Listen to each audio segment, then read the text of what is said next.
Beginner muscle gain phase number 2 और आज है डे 5। डे फर्स्ट में हमने की थी शोल्डर और एब्स की एक्सरसाइज, डे 2 में हमने की थी बैक को ट्रेन और डे 3 में हमने किए थे चेस्ट और डे 4 में हमने की थी बाइसेप ट्राइसेप की एक्सरसाइज।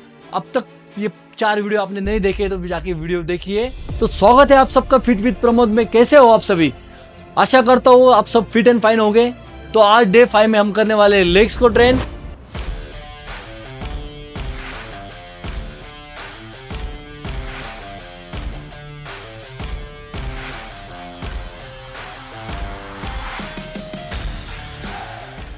और लेग्स में सबसे पहले करने वाले हम बॉडी वेट स्क्वाट्स। और बॉडी वेट स्क्वाट्स करने से पहले आपको वार्म अप जरूर करना है और वार्म अप करके एक्सरसाइज की शुरुआत करनी है। तो यहाँ पे वार्म अप हो चुका है और वार्म अप के बाद करेंगे हम कार्डियो। यहाँ पे हम करेंगे 15 to 20 मिनट्स कार्डियो।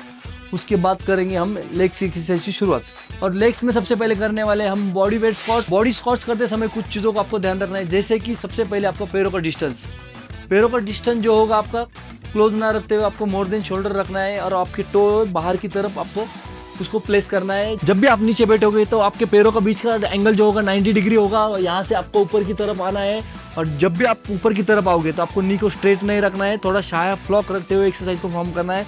यहाँ से आपको दोबारा नीचे आना है और 90 डिग्री का एंगल बनाते हुए दोबारा ऊपर की तरफ जाना है। और जब भी आप नीचे की तरफ बैठोगे तो आपको ब्रीथ इन करनी है, जब भी आप ऊपर की तरफ जाओगे तो आपको ब्रीथ आउट करना है और एक्सरसाइज को दोबारा फॉर्म करना है।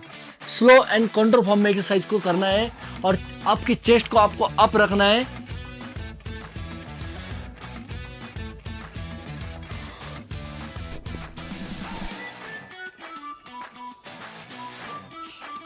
जब भी आप नीचे की तरफ बैठोगे तो आपको ब्रीथ इन करना है और जब भी आप ऊपर की तरफ जाओगे तो आपको ब्रीथ आउट करना है।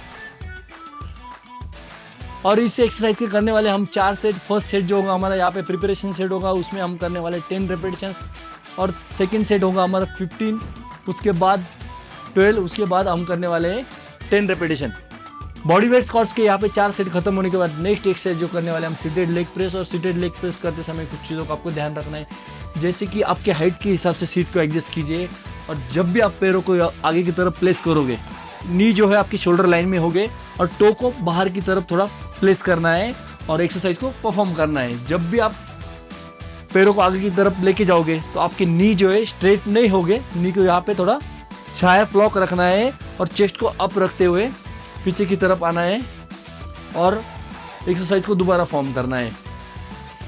जब भी आप पैरों को आगे की तरफ धक्का मारोगे तो आपको ब्रीथ आउट करनी है, जब भी आप पीछे की तरफ आओगे तो आपको ब्रीथ इन करनी है।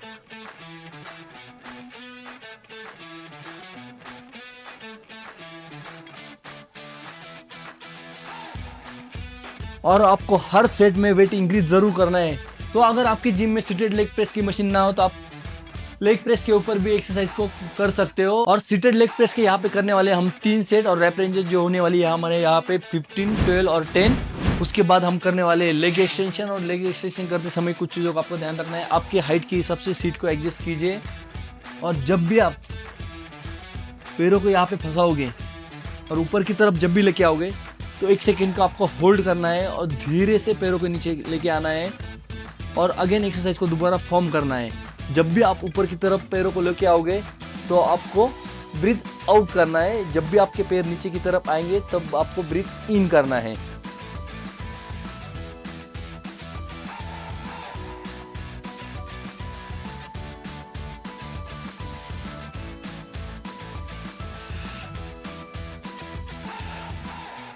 और इस एक्सरसाइज के भी यहाँ पे करने वाले हम 3 सेट और रैप रेंजेस जो होगी हमारे यहाँ पे 15, 12 और 10। और इसके बाद नेक्स्ट एक्सरसाइज जो करने वाले हम हैमस्ट्रिंग मसल के लिए। और हैमस्ट्रिंग मसल के लिए हम करने वाले लेग कर्ल। और लेग कर्ल करते समय भी आपको कुछ चीज़ों का ध्यान रखना है, आपके हाइट के हिसाब से सीट को एडजस्ट कीजिए और एक्सरसाइज को फॉर्म कीजिए। और जब भी आप लेग कर्ल करोगे यानी पैरों को नीचे लेके आओगे तो आपको ब्रीथ आउट करना है, जब भी आप पैरों को ऊपर की तरफ लेके आओगे तो आपको ब्रीथ इन करना है। और जब भी आपके पैर नीचे की तरफ आएंगे तो यहाँ पे आपको 1 सेकेंड का होल्ड करना है और धीरे से पैरों को ऊपर की तरफ लेके आना है।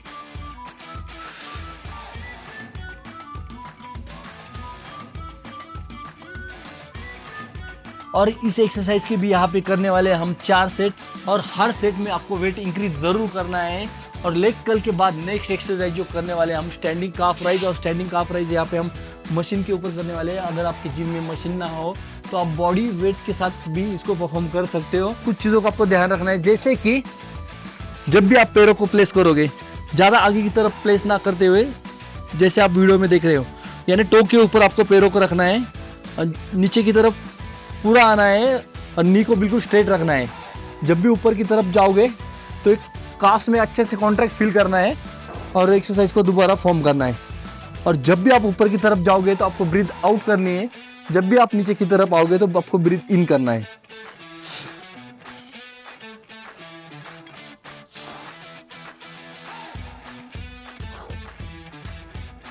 और स्टैंडिंग काफ राइज के यहाँ पे करने वाले हम 4 सेट। जो फर्स्ट सेट होगा आपका 15 का होगा, उसके बाद लास्ट के 3 सेट जो होगा आपके 20-20 के हो गए और लास्ट के 2 सेट जो हो गए आपके फेलियर हो गए। और हर सेट में आपको वेट इंक्रीज जरूर करना है। स्टैंडिंग काफ के बाद हम करने वाले यहाँ पे सीटेड काफ्स की एक्सरसाइज। और सीटेड काफ्स करते समय भी कुछ चीज़ों का आपको ध्यान रखना है, जैसे कि सबसे पहले आपको टो के ऊपर ही वेट उठाना है और पूरी तरह से आपको नीचे लेके जाना है पैरों को। जब भी आप ऊपर की तरफ आओगे तो काफ्स में एक अच्छा सा कॉन्ट्रैक्ट फील करना है और नीचे की तरफ जाना है। और जब भी आप ऊपर की तरफ आओगे तो आपको ब्रीथ आउट करनी है, जब भी आप नीचे की तरफ जाओगे तो आपको ब्रीथ इन करनी है।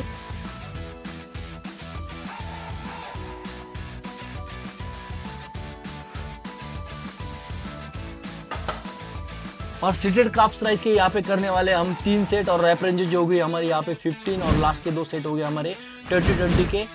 ये आपके लिए फेलियर सेट हो गया और हर सेट में आपको वेट इंक्रीज जरूर करना है। इसी के साथ आज की एक्सरसाइज हमारी यहीं पे खत्म होती है। अगर वीडियो आपको पसंद आया तो वीडियो को लाइक कीजिए, शेयर कीजिए, कमेंट बॉक्स में जाके कमेंट जरूर कीजिए। अब तक अपने चैनल को सब्सक्राइब नहीं किया तो चैनल को सब्सक्राइब जरूर कीजिए। मिलते हैं नेक्स्ट वीडियो में, तब तक स्टे हेल्दी, स्टे फिट।